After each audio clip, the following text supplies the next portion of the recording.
Hey, what's up, guys? This is Mansplaining Mike. This is the Mansplaining Mike Show. And today we have a clip of Donald Trump talking about whose fault the conflict in the Middle East is, or at least whose fault that there hasn't been any peace negotiations. We're going to get straight into the video because my opinions don't matter on this topic. I'm not the President of the United States, and I'm not about to be the President of the United States. Donald Trump is. So here we go, guys. Let's get into his words. Video of Trump saying that one side of the Israeli-Palestinian conflict doesn't want a deal. What side do you think that is? The answer just may surprise you. Or will it? Here we go. It just never ends. But the key is a lasting peace. If you have a lasting peace, first thing you have to ask, do they both want to make it? I have a real question as to whether or not both sides wants to make it. I have a real question as to one side in particular, whether or not they want to make it. Well, I don't want to say that right now. I think one side actually would like a deal, and I think the other one maybe doesn't want a deal, to be honest. I don't want to say it. No. Look, we show our cards too much in the go. I wrote The Art of the Deal. We show our cards too much. So if I get into that, I don't want to say this and that, and then they'll come and they'll say, well, Trump is biased one way or the other. I think there's a chance that you could probably make a deal if you had a real deal maker, if you had somebody that knew what he or she was doing. In my opinion, if Israel wants to make a deal, I think a deal could be made. I think a lot is going to do with Israel. Look, it's going to have to do with both sides, but a lot will have to do with Israel and whether or not Israel wants to make the deal. Wow, guys, Jimmy did a great job explaining that, or right before the video started, and then Donald Trump did a great job explaining his feelings on it. And here's another clip you guys get to see from the same show, the Jimmy Dore show, the same day, same everything. Just another clip that I took.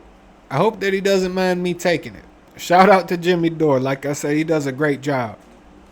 He wanted to make a deal more than Netanyahu.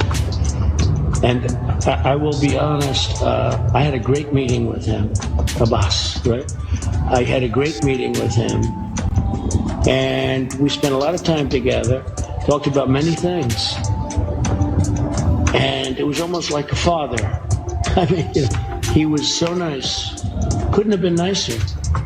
And after meeting with Bibi for 3 minutes, I looked at him and said, you don't want to make a deal, do you? And he said, well, and the fact is, I don't think Bibi ever wanted to make a deal. Impossible that the Israelis would do anything to make peace and a deal. I found that not to be true. Whoa. Well, there you guys have it. Being able to state what the problem is one huge step to being able to solve the problem. When you're able to say that Benjamin Netanyahu is the problem, and you say it straight out without any type of censorship, that brings us one step closer to figuring out how we can get to peace in the Middle East. Whether you agree with it or not doesn't matter. This man was the President of the United States. His opinion matters to me more than anybody else's because he's the man I'm voting for to become president. And that's one of the reasons I'm voting for him, is because he's not afraid to come out and tell the truth. Now, I understand why he's not doing it as openly as could be, because why not get some of the donors' money for the Republican Party in the process of trying to bring peace to America and peace to the world? I don't see any problem with that, and I could see how it would hinder him in order to come out as pro-peace as he is and to call Israel out. He would be completely trashed in the media, more so than he already is. And we all see what Trump is going through. He's trashed in the media. He's brought up on charges for things that aren't even criminal. And he's constantly being indicted for nothing. I mean, that's not fair treatment for anybody, and I think anybody would probably watch what they're saying at a time like this. He's in a lot of turmoil, but he's the best man for the job. Donald Trump 2024 will be my choice. I hope all of you guys vote the same way. Either way, guys, this is the Mansplaining Mike Show. I'm Mansplaining Mike, and I'll catch you guys on the next one. Have a good one.